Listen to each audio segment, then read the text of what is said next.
powerful video. I don't know if any of you have ever seen this.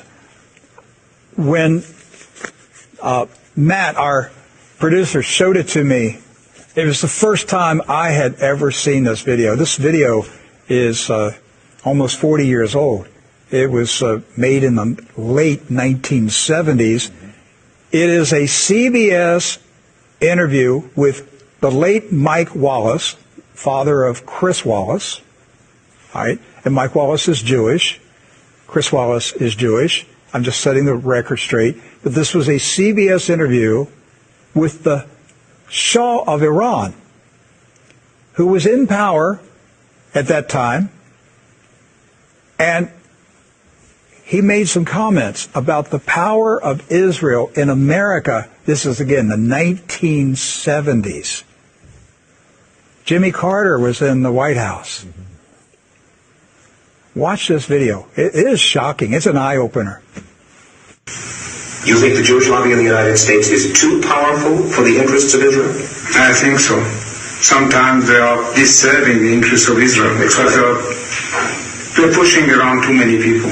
Why would the President of the United States pay attention to that lobby? They are strong. Strong in what sense? They are controlling many things. Controlling what? Newspapers, medias, Your Majesty. banks,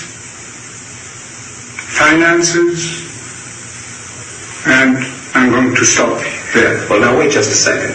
You really do believe that the Jewish community in the United States is that powerful? They make the media reflect their view of foreign policy? Mm-hmm. Yes.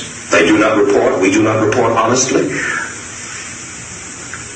Don't mix things, please. I don't say the media. I say in the media they have people. Not the entire media. Some newspapers will only reflect their views, yes.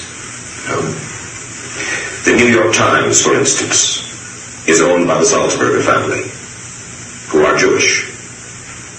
Are you suggesting that the New York Times is biased in its treatment of the question of Zionism, Israel's existence, the United States' relationship with the Arab world? I will have to put all the articles of the New York Times written on this subject and draw the conclusion. You can put this to the computer and it will answer you. What you're saying is that, yes, you do believe. Well, let's wait for the answer of the computer. Washington Post. The same. The networks. Yes. I must say you are speaking with your characteristic candor. The Shah of Iran, 1976.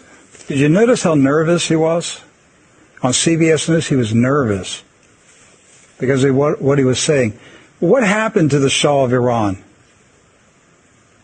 1979, he was removed.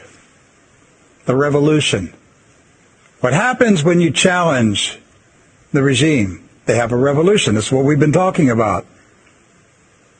You go up against the system, you have a revolution. So Iran had a revolution. They had the revolution because of that interview on CBS News. They made a decision. He's got to go. He challenged us. He dared to out us. I'm going to tell you what's going on right now. Now, I'm directing this to YouTube because my staff just notified me while that video was playing that YouTube is suppressing our feed right now. We've been dealing with problems with YouTube recently, and they're shadow banning us right now. We typically have 1,000 people watching the live feed. Right now we have 12. Okay. Typically we'll have anywhere from 8 to 15, 20,000 people who will watch the video on YouTube after it's posted for a video on demand. We'll see tomorrow what the numbers are. But right now, they are suppressing True News. Who owns YouTube? Do your homework. Find out who owns YouTube. Follow the trail.